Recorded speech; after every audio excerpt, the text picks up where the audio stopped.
Hi friends, welcome to KNR academy. నేను మీ కొమ్మూరి నరసింహారావు. ఈ KNR academy అనేటువంటి యూట్యూబ్ ఛానల్ ద్వారా టెట్, డిఎస్సి, సిటెట్ మరియు గురుకులకు సంబంధించినటువంటి చైల్డ్ డెవలప్మెంట్ అండ్ పెడగాజీ మరియు మెథడాలజీకి సంబంధించినటువంటి అంశాలు మీ ముందు ఉంచాలనే ఉద్దేశంతో, మీ ఉద్యోగ ప్రయత్నంలో నేను ఉపయోగపడాలనే ఉద్దేశంతో ఈ ఛానల్ ని ప్రారంభించడం జరిగింది.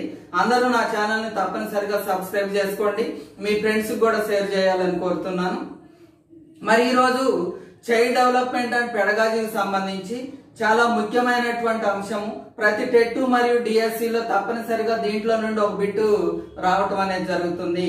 అదేంటి అంటే వికాస నియమాలు లేదా సూత్రాలు, ప్రిన్సిపల్స్ ఆఫ్ డెవలప్మెంట్. మరి సాధారణంగా మనం పెరుగుదల, వికాసము రెండు వేరువేరుగా చూసినప్పటికీ పెరుగుదల అంటే ఏంటి, వికాసం అంటే ఏంటి చూస్తే, పెరుగుదల అనేది పరిమాణాత్మక మార్పులకు సంబంధించింది, శారీరక మార్పులకు సంబంధించిందిగా చెప్పుకుంటాం. వికాసం అనేది గుణాత్మకమైనటువంటి మార్పులకు సంబంధించింది మరియు శారీరక, మానసిక, నైతిక, ఉద్వేగ, సాంఘిక అన్ని అంశాలకు సంబంధించింది వికాసం అని చెప్పుకుంటాం. పెరుగుదల అనేది ఏదో ఒక దశలో ఖచ్చితంగా ఆగిపోతుంది. మరి వికాసం అనేది నిరంతర ప్రక్రియ. పెరుగుదల అనేది తప్పనిసరిగా మాపనం చేయవచ్చు, వికాసాన్ని కేవలం అంచనా మాత్రమే, అసెస్మెంట్ మాత్రమే చేయగలుగుతాము. ఇట్లా ఈ రెండింటికి స్పష్టమైన భేదాలు ఉన్నప్పటికీ ఒకదాని మీద ఒకటి ఆధారపడుతుంది. ఏ సౌండ్ బాడీ సౌండ్ మైండ్ అంటాం. ఆరోగ్యవంతమైన శరీరంలోనే ఆరోగ్యవంతమైన మనస్సు ఉంటుంది. అంటే ఫిజికల్ గా మంచిగా ఉంటే మెంటల్ గా కూడా స్ట్రాంగ్ గా ఉండే అవకాశం ఉంటుంది. అదే విధంగా పెరుగుదల సక్రమంగా ఉంటేనే వికాసం కూడా బాగా జరిగేటువంటి అవకాశం ఉంటుంది. కాబట్టి ఈ రెండింటి మధ్య సంబంధం కూడా ఉంది. మరి ఇలాంటి పెరుగుదల, వికాసము ఏ శిశువులోనైనా కూడా కొన్ని నిర్దిష్టమైనటువంటి నియమాలకు అనుగుణంగా జరుగుతుంది. అవి మనకు ఎగ్జామ్లు అడుగుతున్నాడు. ఈ క్రింది వానిలో వికాస నియమం కానిది ఏది అని గాని, ఈ క్రింది వానిలో వికాస నియమం అని కానీ, లేదా ఏదైనా ఒక అప్లికేషన్ టైప్, దీంట్లో మనకు అప్లికేషన్ కూడా అడగటానికి అవకాశం ఉంటుంది. అట్లా అప్లికేషన్ అడిగి ఇది ఏ వికాస నియమాన్ని తెలియజేస్తుందని కూడా అడగటం జరుగుతుంది. మరి ఆ వికాస నియమాలు ఏంటి అనేది మనం ఒకసారి చూద్దాం. వికాసము అనేది క్రమానుగతమైనది. Development is a rigid sequence, లేదా దీన్నే మనం ఒక ఖచ్చితమైన నమూనాను అనుసరిస్తుంది.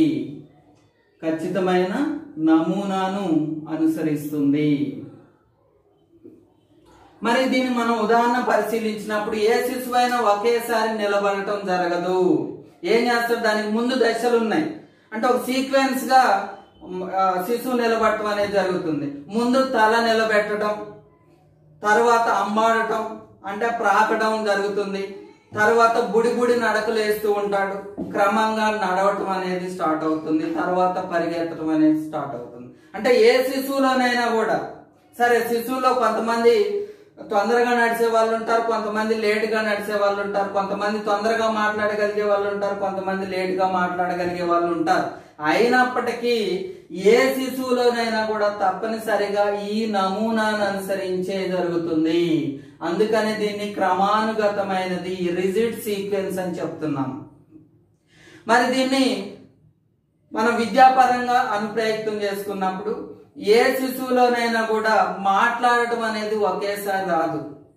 దానికి ముందు అనేక రకాల ప్రయత్నాలు చేస్తాడు. తల్లిదండ్రులను చూసి అనుకరిస్తాడు. అనుకరణ తర్వాత ముద్దు మాటలు మాట్లాడుతూ ఉంటాడు. తర్వాత చిన్న పదాలు, తర్వాత వాక్యాలు, ఇవంతా కూడా సీక్వెన్స్ గా జరుగుతుంది.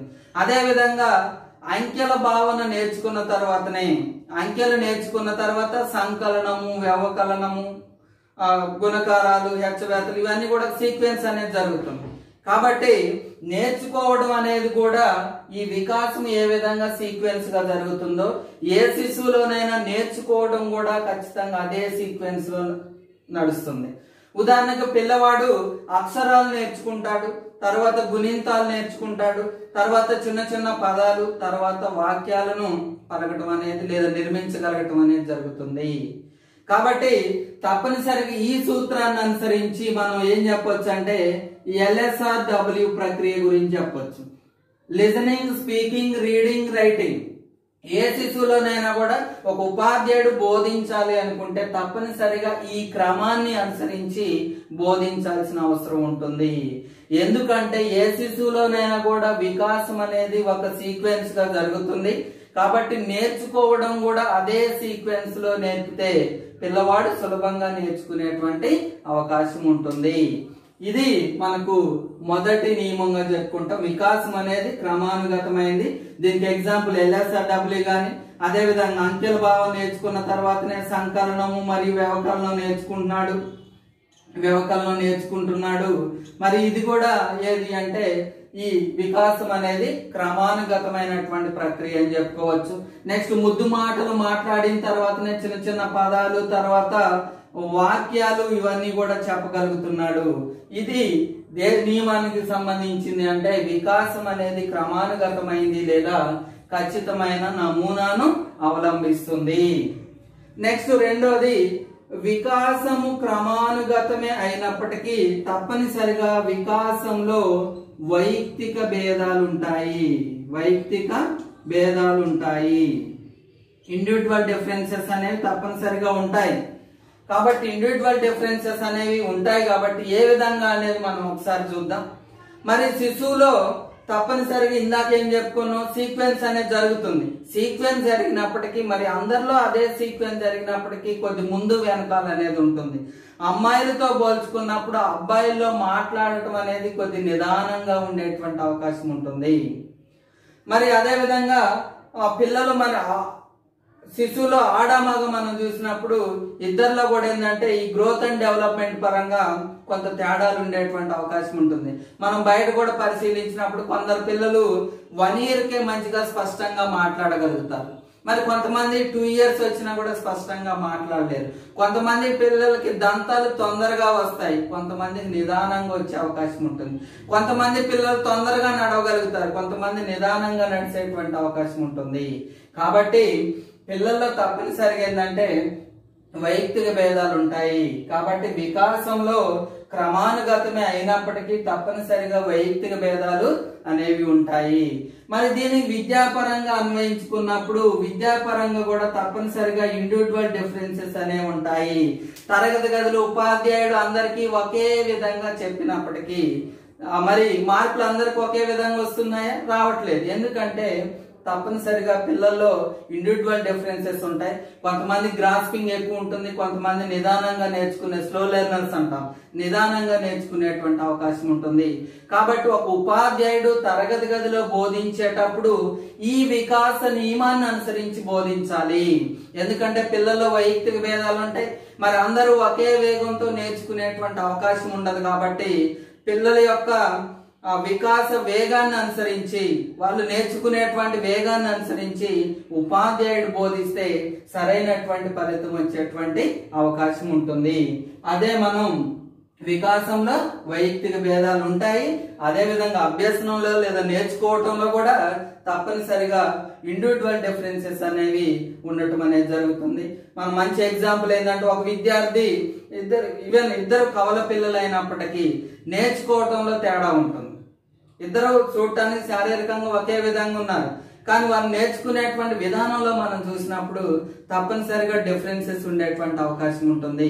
అది ఈ నియమం తెలియజేస్తుంది. నెక్స్ట్ మూడవది, మరి వికాస నియమాల్లో మూడవది ఏంటి అంటే మనం వికాసము అనేది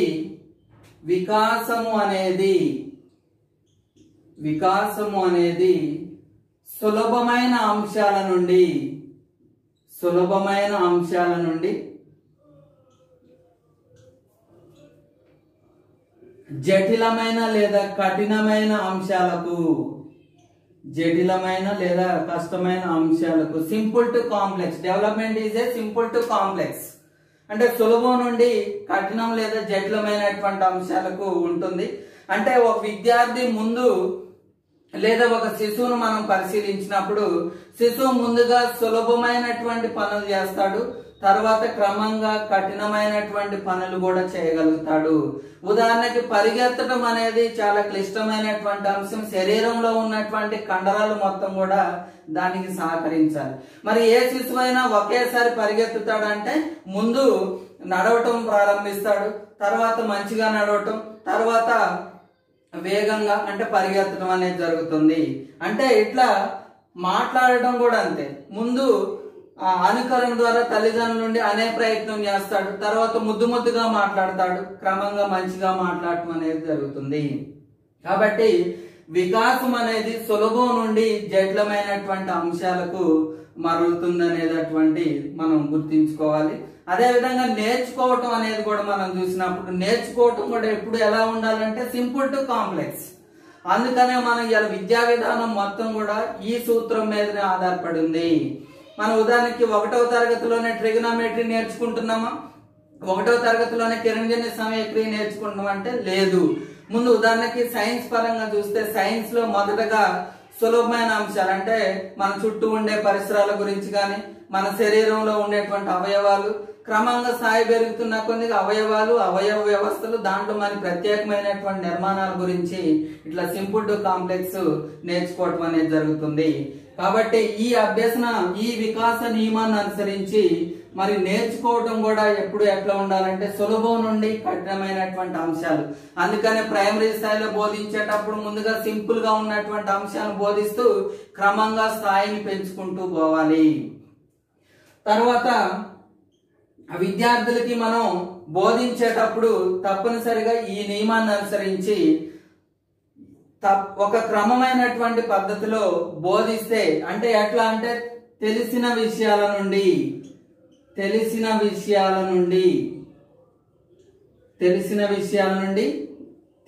విషయాలు, నోన్ టు అన్నోన్ అని చెప్తాం. Known to unknown. ఇట్లా మనం ముందు తెలిసినటువంటి అంశాల గురించి చెప్పాలి, క్రమంగా తెలియనటువంటి మూర్తం నుండి అమూర్తం గాని, తెలిసిన విషయాల నుండి తెలియని విషయాలు గాని, సాధారణం నుండి సంక్లిష్టమైనటువంటి అంశాలను బోధిస్తే విద్యార్థి సులభంగా నేర్చుకునేటువంటి అవకాశం ఉంటుంది. కాబట్టి ఉదాహరణకి ఒక విద్యార్థి ముందు 2 చేతులతో బంతి పట్టుకున్నాడు, తర్వాత ఒక చేతితోనే బంతి పట్టుకోగలిగాడు. అంటే ముందు 2 చేతులతో, ఎందుకంటే అది 2 చేతులతో పట్టుకోవడం సులభంగా ఉంటుంది. తర్వాత శరీరంలో ఉన్నటువంటి కండర వ్యవస్థ మొత్తం కూడా బలపడ్డప్పుడు ఒక చేతితో కూడా బంతిని పట్టుకోగలుగుతాడు. ఇది ఏ నియమం అంటే వికాసం అనేది సులభం నుండి జటిలమైనటువంటి అంశాలకు అనేటువంటిది మనం చెప్పడం జరుగుతుంది. కాబట్టి నేర్చుకోవటం కూడా పిల్లవాడు ఒక విద్యార్థి ఒక అవయవం గురించి లేదా అవయవాల గురించి తెలుసుకున్న తర్వాత అవయవ వ్యవస్థను సులభంగా అవగాహన చేసుకున్నాడు. ఇది ఏ నియమానికి సంబంధించిందంటే వికాసం అనేది సులభం నుండి జటిలమైనటువంటి అంశాలకు అనేటువంటి విషయం మనం గుర్తుంచుకోవాల్సి ఉంటుంది. నెక్స్ట్ వికాసం అనేది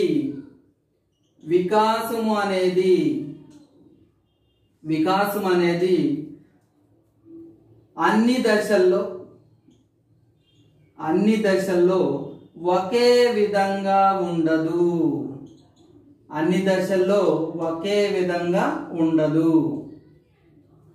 చూడండి, వికాసం అనేది అన్ని దశల్లో అంటే డెవలప్మెంట్ ఈజ్ నాన్ యూనిఫామ్ అని చెప్తాం.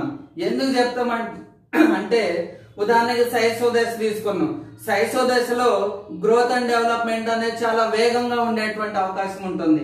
ఏ దశతో పోల్చుకున్నప్పుడు, బాల్య దశతో పోల్చుకున్నప్పుడు శైశవ దశలో చాలా వేగంగా ఉంటుంది. అదే విధంగా ఉద్వేగాల పరంగా తీసుకున్నప్పుడు యవ్వనారంభ దశలో మరియు కౌమార దశలో ఉద్వేగాలు అనేవి చాలా హెచ్చు స్థాయిలో ఉండేటువంటి అవకాశం ఉంటుంది. కాబట్టి ఇట్లా వికాసం అనేది అన్ని దశల్లో కూడా ఒకే విధంగా ఉండదు. మనం పెరుగుదల వికాస పరంగా మనం చూసుకున్నప్పుడు శైశవ దశలో మరియు బాల్య దశలో అట్లా స్థాయి పెరుగుతున్న వయోజన దశకు వచ్చామనుకో, వయోజన దశతో పోల్చినప్పుడు శైశవ దశలో పెరుగుదల వికాసం అనేది చాలా ఎక్కువ స్థాయిలో ఉండడానికి అవకాశం ఉంటుంది. మరి ఉద్వేగ అస్థిరత ఏ దశలో ఎక్కువగా ఉంటుంది అంటే యవ్వనారంభ దశ మరియు కౌమార దశలో ఉద్వేగ అస్థిరత అనేది హెచ్చు స్థాయిలో ఉండేటువంటి అవకాశం ఉంటుంది. కాబట్టి ఇట్లా అన్ని దశల్లో కూడా ఒకే విధంగా ఉండదు. మరి దీనిని మనం విద్యాపరంగా తీసుకున్నప్పుడు మరి అభ్యసనం కూడా అన్ని దశల్లో ఒకే విధంగా ఉండదు. అందుకని మనం అభ్యసన వక్రరేఖ గురించి చెప్పుకుంటాం. అభ్యసన వక్రరేఖలు హెచ్చుతగ్గులు ఏ విధంగా అయితే ఉంటాయో అట్నే మరి ఇక్కడ వికాసం అనేది అన్ని దశల్లో ఒకే విధంగా ఉండదు. కాబట్టి అభ్యసనంలో కూడా హెచ్చుతగ్గులు అనేవి ఉంటాయి. కాబట్టి ఉపాధ్యాయుడు ఆ హెచ్చుతగ్గులు అంటే పీఠభూమి దశ అనేది ఏర్పడకుండా తప్పనిసరిగా అభ్యసనాన్ని ఒక క్రమమైనటువంటి పద్ధతిలో కనుక తీసుకెళ్తే విద్యార్థిలో మార్పు వచ్చేటువంటి అవకాశం ఉంటుంది. ఇట్లా వికాసం అనేది అన్ని దశల్లో ఒకే విధంగా ఉండదు. కాబట్టి నేర్చుకోవడం లేదా అభ్యసనం కూడా అన్ని దశల్లో ఒకే విధంగా ఉండదు అనేటువంటి విషయాన్ని మనం గుర్తుంచుకోవాలి. నెక్స్ట్, వికాసము రెండు నిర్దిష్ట దశల్లో జరుగును. వికాసము రెండు నిర్దిష్టమైన దశల్లో జరుగును.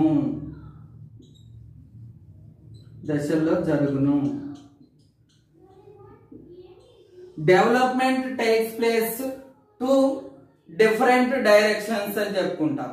అంటే ఇక్కడ మనోవిజ్ఞాన శాస్త్రజ్ఞులు ఈ వికాసం అనేది రెండు నిర్దిష్టమైనటువంటి పోకడలను అనుసరిస్తుంది లేదా నిర్దిష్టమైనటువంటి దశల్లో జరుగుతుందని చెప్పారు. ఏంటి అవి అంటే, ఒకటి శిరోపాదాభిముఖ వికాసము, రెండోది సమీప దూరస్థ వికాసము. మరేంటి శిరోపాదం? దీన్నే మనం సెఫలోకార్డల్ డెవలప్మెంట్ అంటాం.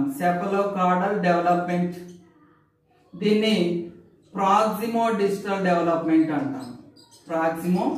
డెవలప్మెంట్. దీని మీద చాలా సార్లు క్వశ్చన్స్ వస్తున్నాయి కాబట్టి ఇది మనం బాగా చదువుకోవాలి. శిరోపాదాభిముఖ వికాసం అంటే ఏంటి, సమీప దూరస్థ వికాసం అంటే ఏంటి అనేది మనం తప్పనిసరిగా నేర్చుకోవాలి. మరి శిరోపాదాభిముఖ వికాసం అంటే ఏంటంటే, వీరి వాదన ప్రకారం తల నుండి ప్రారంభమై మిగతా శిరస్సు నుండి పాదాభిముఖ వికాసం, దీంట్లో పాదాల వరకు వికాసం జరుగుతుంది. అంటే శిరస్సు నుండి ప్రారంభమయ్యి మిగతా శరీర భాగాలకు వికాసం అనేది జరుగుతుందని చెప్పింది. అదేంటిది అంటే శిరోపాదాభిముఖ వికాసము లేదా సెఫలోకార్డల్ డెవలప్మెంట్ అంటాం. మరి సమీప దూరస్థ వికాసం అంటే దేహం మధ్యస్థ భాగంలో ప్రారంభమయ్యి క్రమంగా మిగతా శరీర భాగాలకు విస్తరిస్తుంది అనేది చెప్పేటువంటిది సమీప దూరస్థ వికాసము. అంటే శిశువులో లోపల అంటే గర్భం ధరించినప్పుడు తల్లి లోపల ముందుగా తల అనేది ఏర్పడుతుంది, తర్వాత మిగతా శరీర భాగాలు అనేవి ఏర్పడతాయి. అదే విధంగా తల నిలబడటం జరిగిన తర్వాతనే మిగతా శరీర భాగాల్లో చలనం అనేది ఉంటుంది, మిగతా శరీర భాగాల్లో మూమెంట్ అనేది ఉంటుందని చెప్పేటువంటిది శిరోపాదాభిముఖ వికాసంగా చెప్పుకుంటాం.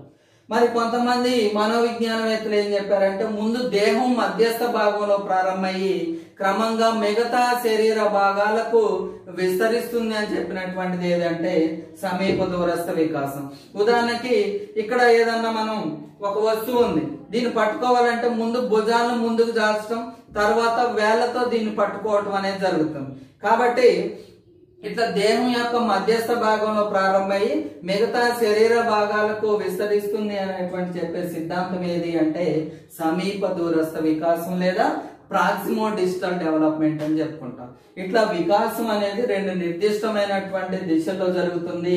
ఒకటి శిరోపాదాభిముఖ వికాసము, రెండోది సమీప దూరస్థ వికాసము. నెక్స్ట్ 6th వన్, వికాసాన్ని లేదా వికాసం అనేది పరస్పర చర్య అని చెప్పుకుంటున్నాం. వికాసం అనేది పరస్పర చర్య, లేదా ఇంకెలా చెప్పుకోవచ్చు అంటే వికాసం మీద అనువంశికత మరియు పరిసరాల ప్రభావం ఉంటుంది. అనువంశికత పరిసరాల ప్రభావం అనేది ఉంటుంది. మరి దీన్ని ఉదాహరణకు మనం ఏ శిశువు అయినా కూడా అనువంశికత మరియు పరిసరాల సమ్మేళనమే మానవుడు లేదా శిశువుగా చెప్పుకోవచ్చు. శారీరక లక్షణాలు, ప్రజ్ఞా లక్షణాలు తప్పనిసరిగా అనువంశికంగా సంక్రమిస్తాయి. అంటే తల్లిదండ్రులు ఏ విధంగా ఉంటే పిల్లలు కూడా అదే విధంగా ఉంటారు ఫిజికల్ గా. అదేవిధంగా తల్లిదండ్రులకు మంచి తెలివితేటలు ఉంటే పుట్టినటువంటి పిల్లలకు కూడా అదే విధమైనటువంటి తెలివితేటలు ఉంటాయి. దీన్ని ఆధారంగా చేసుకొని శారీరక లక్షణాలు, ప్రజ్ఞా లక్షణాలు తప్పనిసరిగా అనువంశికంగా సంక్రమిస్తాయి. మిగతా అన్ని లక్షణాలు కూడా పరిసరాల చేత ప్రభావితం అవుతాయి. కాబట్టి ఈ రెండింటి ఉత్పన్నమే మానవుడు. పరస్పర చర్య, అనువంశికత, పరిసరాలు ఒకదాని మీద ఒకటి ఆధారపడి శిశువు అభివృద్ధి చెందడం అనేది జరుగుతుంది. కాబట్టి దీన్ని పరస్పర చర్య అని చెప్పుకుంటాను. ఒక శిశువుకి తల్లిదండ్రుల ద్వారా అంటే అనువంశికంగా ఏదైనా ఒక సహజ సామర్థ్యం ఉంటే ఆ సహజ సామర్థ్యాన్ని సరైనటువంటి తోడ్పాటు, శిక్షణ అందిస్తే ఇంకా అభివృద్ధి చెందేటువంటి అవకాశం ఉంటుంది. ఒక విద్యార్థికి లేదా ఒక శిశువుకి అనువంశికంగా ఒక సహజ సామర్థ్యం వచ్చింది. ఏంటి అంటే మంచి గాత్రం వచ్చింది. అంటే తల్లిదండ్రులు ఇద్దరు మంచి గాయకులు, మంచి సంగీతంలో ప్రావీణ్యత ఉంది. కుమారుడికి కూడా అనువంశికంగా లక్షణం వచ్చింది. మరి అది ఎప్పుడు ఇంకా డెవలప్ అవుతుందంటే దానికి సరైనటువంటి తోడ్పాటు అందించినప్పుడు ఇంకా ఇంకా అభివృద్ధి చెందేటువంటి అవకాశం ఉంటుంది. అదేవిధంగా ఒక శిశువుకి అనువంశికంగా మంచిగా ఆటల్లో ప్రావీణ్యం అనేది వచ్చినప్పుడు దానికి ఇంకా శిక్షణ అనేది అందిస్తే ఇంకా ఉన్నత స్థాయికి ఎదిగేటువంటి అవకాశం ఉంటుంది. ఉదాహరణకి teachers are born not made అంటాం. అంటే టీచింగ్ అనేది కూడా సహజ సామర్థ్యం. దానికి డిఈడి, బిఈడి రూపంలో ఇంకా శిక్షణ గనుక అందిస్తే ఆ టీచింగ్ లో ఇంకా ఉన్నత స్థాయికి ఎదిగేటువంటి అవకాశం ఉంటుంది. కాబట్టి దాని ఆధారంగా ఈ పరస్పర చర్య అంటే ఒకదాని మీద ఒకటి ఆధారపడుతుంది. ఇంకొక విధంగా అనువంశికత, పరిసరాలు ఈ రెండు కూడా ఒకదాని మీద ఒకటి ఆధారపడి శిశువు అభివృద్ధి సాధించడం అనేది జరుగుతుంది అని మనం చెప్పుకోవటం జరుగుతుంది. మరి నెక్స్ట్ వికాసము అనేది సంచితమైనది. వికాసము అనేది సంచితమైనది. వికాసం అనేది సంచితమైనది లేదా క్యుములేటివ్ ప్రాసెస్ అంటాం. సంచితమైనది, దీన్ని మనం క్యుములేటివ్ ప్రాసెస్ అని చెప్తాం. అంటే క్యుములేటివ్ ప్రాసెస్ ఏంటంటే అన్ని శక్తుల సమ్మేళనంగా చెప్పుకుంటాం. క్యుములేటివ్ ఉదాహరణకు మ్యాథ్స్ లో ఉపయోగిస్తాం. క్యుములేటివ్ ఫ్రీక్వెన్సీ అంటే పైన ఉన్నటువంటి ఫ్రీక్వెన్సీ మొత్తం టోటల్ చేస్తే క్యుములేటివ్ ఫ్రీక్వెన్సీ వస్తుంది. అదేవిధంగా ఇక్కడ క్యుములేటివ్ మీన్స్ అంటే ఏంటి అంటే అన్ని అంశాలకు సంబంధించింది అని చెప్తాం. ఉదాహరణకు ఒక శిశువులో మనం పరిశీలించినప్పుడు ఒకేసారి మాట్లాడటం అనేది జరగదు. కానీ మనం అంటాం అబ్బాయి భలే మాట్లాడుతున్నాడు అంటాం. కానీ వాడు ఆ మాట్లాడటానికి ముందు అనేక ప్రాసెస్ అనేది జరుగుతూ ఉంటుంది, అనేక ప్రయత్నాలు అనేవి జరుగుతాయి. కాబట్టి మనకు చూడటానికి ఒకేసారి మాట్లాడినట్టు అనిపించినప్పటికీ, ఒకేసారి అబ్బాయి లేదా శిశువు భలేగా రాస్తున్నాడు అని అనిపించినప్పటికీ దాని వెనకాల ఉదాహరణగా వాళ్ళు భలేగా రాస్తున్నా కానీ వాడు ఆ రాయటానికి ఎన్నో ప్రయత్నాలు చేస్తుంటాడు. అన్ని ప్రయత్నాల తర్వాత అతను సక్సెస్ కావటం అనేది జరుగుతుంది. కానీ చూసినప్పుడు ఒకేసారి జరిగినట్టు అనిపిస్తుంది. అది మనం క్యుములేటివ్ ప్రాసెస్ అని చెప్పుకుంటాం. కాబట్టి వికాసం అనేది ఒకేసారి సంభవించినట్టు అనిపించినప్పటికీ దాని వెనకాల అనేక అంశాల సంబంధించినటువంటిది ఉంటుంది. అందుకని ఇది సంచితమైనది, అన్ని అంశాల యొక్క సమ్మేళనంగా మనం చెప్పడం జరుగుతుంది. అదే శిశువు నేర్చుకునేటువంటి విషయంలో కూడా ఒకేసారి అకస్మాత్తుగా వచ్చిన మార్పు అనిపించినప్పటికీ దాని వెనకాల ఎంతో కృషి, ప్రయత్నాలు అనేవి ఉంటాయి అనేటువంటి విషయాన్ని మనం గుర్తుంచుకోవాలి.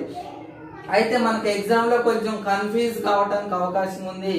ఇక్కడే మనం ఇంతకు ముందు వికాసం అనేది క్రమానుగతమైందని చెప్పుకున్నాం, ఇక్కడ వికాసం అనేది సంచితమైందని చెప్పుకుంటాను. మరి ఇక్కడ మనకి ఎగ్జామ్ లో ప్రశ్న అడిగినప్పుడు ఇచ్చినటువంటి ప్రశ్న అంటే అప్లికేషన్ ఇచ్చినప్పుడు దాని యొక్క స్వభావాన్ని బట్టి మనం అర్థం చేసుకోవాల్సి ఉంటుంది. ఉదాహరణకి ఒక విద్యార్థి లేదా సురేష్ అనేటువంటి విద్యార్థి సంకలనం తర్వాత వ్యవకలనం నేర్చుకున్నాడు, వ్యవకలనం తర్వాత హెచ్చవేతలు, భాగారాలు నేర్చుకున్నాడు.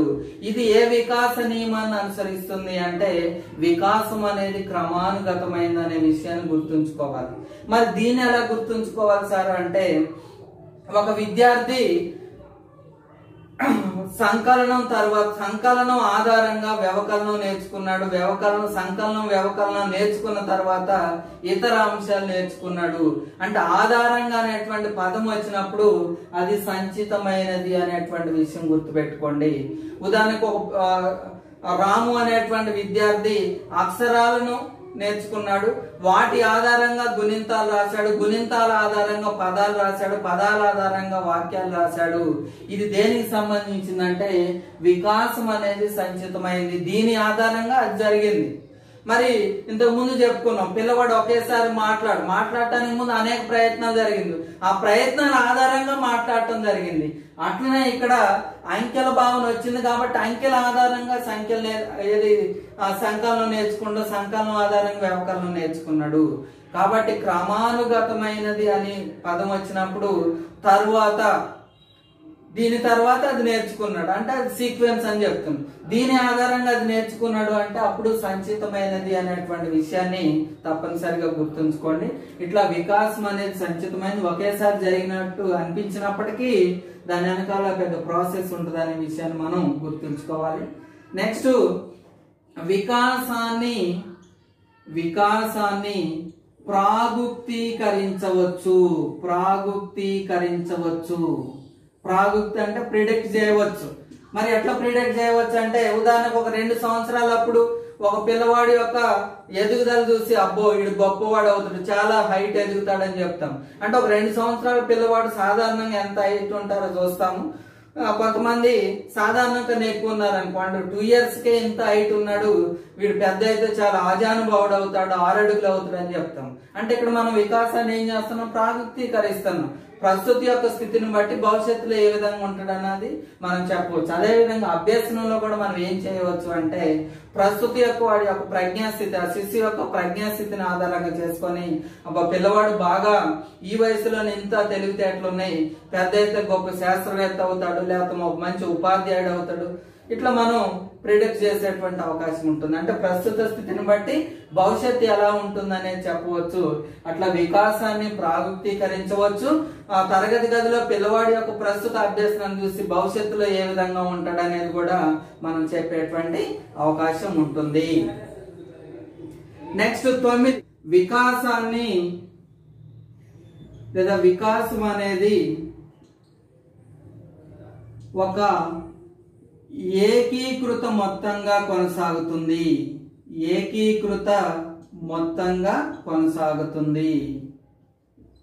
ఏంటి మరి దీని అర్థం అంటే వివిధ రకాల వికాసాలన్నీ కూడా మనం చూడటానికి చాలా విడివిడిగా కాకుండా ఏంటంటే ఇవన్నీ కలిసి ఉమ్మడిగా ఒకదాని మీద ఒకటి ఆధారపడతాయి అనేటువంటి విషయాన్ని మనం గుర్తుంచుకోవాలి. ఉదాహరణకి శారీరక వికాసం మంచిగా ఉంటే మానసిక వికాసం కూడా మంచిగా ఉండేటువంటి అవకాశం ఉంటుంది. ఇందాక మనం చెప్పుకునే సౌండ్ బాడీ సౌండ్ మైండ్ అన్నాం. శారీరకంగా ఆరోగ్యంగా ఉంటే మానసిక ఆరోగ్యం కూడా మంచిగా ఉంటుంది. మానసిక ఆరోగ్యం మంచిగా ఉంటే సాంఘిక వికాసం కూడా, సమాజంలో అందరితో కలిసిమెలిసి ఉండటం కూడా మంచిగా ఉండేటువంటి అవకాశం ఉంటుంది. ఉద్వేగ వికాసం, ఇట్లా ఒకదాని మీద ఒకటి వికాసాలు అనేవి ఆధారపడతాయి. దాన్ని మనం ఒక ఏకీకృత మొత్తంగా కొనసాగుతుంది. శారీరక వికాసం, చలన వికాసం, మానసిక వికాసం, సాంఘిక వికాసం, ఉద్వేగ వికాసం, ఇవి ఒకదాని మీద ఒకటి ఆధారపడి అభివృద్ధి కావటం అనేది జరుగుతుంది. మరి శిశువు సంబంధించి కూడా మనం అభ్యసన పరంగా కూడా చూసుకున్నప్పుడు ప్రజ్ఞ మంచిగా ఉన్నప్పుడు తన చుట్టూ ఉన్నటువంటి పరిసరాలతో సరైన విధంగా సర్దుబాటు చేసుకుంటాడు. అందరితో కూడా మంచి సంబంధాలు కొనసాగించేటువంటి అవకాశం ఉంటుంది. అందరికీ కూడా ఉపయోగపడే విధంగా మసలుకునేటువంటి అవకాశం ఉంటుంది. అట్లా మనం ఒకదాని మీద ఒకటి ఆధారపడుతుంది లేదా ఒక ఏకీకృత మొత్తంగా వికాసం అనేది కొనసాగుతుంది అనేది మనం తెలుసుకోవాలి. నెక్స్ట్ వికాసం అనేది కంటిన్యూస్ ప్రాసెస్, అవిచ్ఛిన్నంగా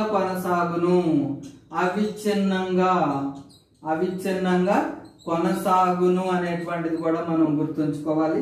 ఏంటి మరి కంటిన్యూస్ ప్రాసెస్? మరి పెరుగుదల అనేది ఏదో ఒక దశలో ఆగిపోతుంది, కానీ వికాసం అనేది నిరంతరం కొనసాగుతుంది. ఒక దశలో వేగంగా ఉండొచ్చు, ఒక దశలో స్లోగా ఉండొచ్చు, కానీ నిరంతరం కొనసాగుతూనే ఉంటుంది. మరి అభ్యాసం అనేది కూడా కంటిన్యూస్ ప్రాసెస్. ఒక దశలో వేగంగా మనం నేర్చుకుంటూ ఒక దశలో స్లోగా నేర్చుకుంటూ అయినప్పటికీ చివరి దాకా కూడా చనిపోయేంత వరకు కూడా ఏదో ఒకటి నేర్చుకోవటం జరుగుతూ ఉంటుంది. వేగంలో మార్పు రావచ్చు తప్ప ఎక్కడా కూడా వికాసం అనేది ఆగిపోయేటువంటి అవకాశం ఉండదు. అట్లా వికాసం అనేది అవిచ్ఛిన్నంగా కొనసాగుతుంది. అభ్యసనం అనేది కూడా నిరంతరం జరిగేటువంటి ప్రక్రియగా మనం చెప్పడం జరుగుతుంది. ఇది వికాస నియమాలుగా మనం చెప్పుకోవడం జరుగుతుంది. ఇట్లా ఏవైతే మనం చెప్పుకున్నామో ఈ వికాస నియమాలు 10 ఇవన్నీ కూడా మీరు తప్పనిసరిగా గుర్తుంచుకోండి. ఎగ్జామ్ లో ఈ క్రింది వాళ్ళ వికాస నియమం కానిది ఏంటన్నా అవును అని అడిగినా కూడా వికాస నియమం కానిది ఏది అని, లేదా ఒక్కోసారి ఈ క్రింది వాళ్ళ వికాస నియమం ఏది అని అడిగినా కూడా మీరు ఆన్సర్ చేసే అవకాశం ఉంటుంది. దీంతో పాటు మరి ఏది ఏంటి అనేది కూడా మనం కొంత గుర్తుంచుకుంటే అప్లికేషన్ అడుగుతాడు. ఇందాక మనం చెప్పుకున్నాం వికాసం క్రమానుగతమైంది, వికాసం సంచితమైంది. ఇట్లా ఇలాంటి వాటిలో నుండి అప్లికేషన్ అడిగేటువంటి అవకాశం ఉంటుంది. కాబట్టి ఇవన్నీ గుర్తుంచుకోండి. మరి దీని యొక్క ఎడ్యుకేషనల్ ఇంప్లికేషన్స్, విద్యా అనుప్రయుక్తాలు, మరి వికాస నియమాల యొక్క విద్యా అనుప్రయుక్తాలు ఏ విధంగా చేయాలి, మన విద్యకి ఏ విధంగా అప్లై చేసుకోవాలి ఆల్రెడీ మనం కొన్ని చెప్పుకున్నాం. ఇంకొకటి మరి వికాసం అనేది ఏమని చెప్పుకున్నాం, ఫస్ట్ రిజిడ్ సీక్వెన్స్ అని చెప్పుకున్నాం, క్రమానుగతమైందని చెప్పుకున్నాం. కాబట్టి విద్యలో మనం LSRW అనే ప్రక్రియను ఉపయోగించాలి. లిజనింగ్, స్పీకింగ్, రీడింగ్, రైటింగ్ అనే ప్రక్రియను ఉపయోగిస్తే విద్యార్థులు మంచిగా నేర్చుకునేటువంటి అవకాశం ఉంటుంది. మరి వికాసంలో వైయక్తిక భేదాలు ఉంటాయని చెప్పుకున్నాం. దానిని అనుసరించి విద్యాపరంగా కూడా విద్యార్థుల యొక్క వైయక్తిక భేదాలను దృష్టిలో పెట్టుకొని విద్యార్థుల యొక్క ఇండివిజువల్ డిఫరెన్సెస్ లేదా వైయక్తిక భేదాలను దృష్టిలో పెట్టుకొని బోధన కొనసాగించాలి. అంతేగాని తరగతిలో ఒకళ్ళిద్దరు బాగా హైలీ స్టాండర్డ్స్ లేదా ఎక్కువ ప్రజ్ఞ ఉన్న పిల్లల్ని బేస్ చేసుకొని మనం క్లాస్ చెప్తే మిగతా పిల్లలకు అర్థమయ్యే అవకాశం ఉండదు. కాబట్టి విద్యార్థుల యొక్క వైయక్తిక భేదాలను దృష్టిలో పెట్టుకొని బోధన కొనసాగించాలి. నెక్స్ట్ వికాసం మీద అనువంశికత మరియు పరిసరాల ప్రభావం ఉంటుందని చెప్పుకున్నాం. మరి అనువంశికత పరిసరాల ప్రభావం ఉంటుంది కాబట్టి అందరు పిల్లలు ఒకే విధంగా చదవలేరు, అందరి ప్రవర్తన ఒకే విధంగా ఉండదు. ఎందుకు ఉండదంటే తల్లిదండ్రుల నుండి లక్షణాలు వస్తాయి, అదే విధంగా వాళ్ళ చుట్టూ ఉన్నటువంటి పరిసరాలు కూడా పిల్లవాడిని ప్రభావితం చేసే అవకాశం ఉంటుంది. కాబట్టి ఆ నియమాన్ని అనుసరించి ఉపాధ్యాయుడు తరగతి గదిలో పిల్లవాడి యొక్క అనువంశికత లక్షణాలు ఏంటి, ఆ పరిసరాలు పిల్లవాడిని ఏ విధంగా ప్రభావితం చేస్తాయి వాటిని దృష్టిలో పెట్టుకొని బోధన కొనసాగించాల్సినటువంటి అవసరం ఉంటుంది. మరి వికాసము అన్ని దశల్లో కూడా ఒకే విధంగా ఉండదని చెప్పుకున్నాం. కాబట్టి పిల్లల్లో ఈ అభ్యాసంలో హెచ్చుతగ్గులు వచ్చినప్పుడు దాన్ని అర్థం చేసుకొని ఉపాధ్యాయుడు బోధన అందించేటువంటి అవకాశం ఉంటుంది. కాబట్టి పెరుగుదల వికాస నియమాన్ని ఏ ఉపాధ్యాయుడు అయితే మంచిగా అవగాహన చేసుకుంటాడో ఆ ఉపాధ్యాయుడు విద్యాపరంగా కూడా విద్యార్థులకు సరైనటువంటి న్యాయం చేసేటువంటి అవకాశం ఉంటుంది. ఇదండి వికాస నియమాలు మరియు సూత్రాలు. మరి తప్పనిసరిగా నా ఛానల్ సబ్స్క్రైబ్ చేసుకోండి, మీ ఫ్రెండ్స్ షేర్ చేయండి. Thank you very much.